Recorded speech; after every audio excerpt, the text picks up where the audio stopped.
Vous voyez plus de gens dans la rue que lors du confinement au printemps dernier. C'est un fait, mais il y a plusieurs raisons à cela. Vous emmenez vos enfants à l'école, vous allez les chercher à l'école et vous allez au travail. Ce sont les deux grandes différences par rapport au premier confinement et ça explique que vous puissiez croiser un peu plus de monde aux heures de pointe. Moi, je crois intimement que le confinement, il est respecté par les Français. Un, parce qu'ils ont compris l'intérêt de le faire et ils ont compris qu'en respectant le confinement, ils pourraient sauver des vies et on pourrait retrouver plus rapidement une vie plus normale que celle que nous connaissons aujourd'hui. Et puis, il y a des signes qui ne trompent pas.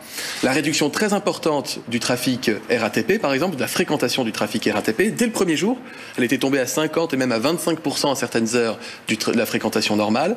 On voit également des signes de fréquentation des routes qui montrent que les gens prennent moins leur voiture, il y a beaucoup moins de déplacements et donc on retrouve là une dynamique qu'on avait pu connaître lors du premier confinement. A contrario, si nous ne respectons pas suffisamment le confinement, si le virus continue à circuler sur le rythme qui est le sien actuellement, avec un R estimé environ à 1,2.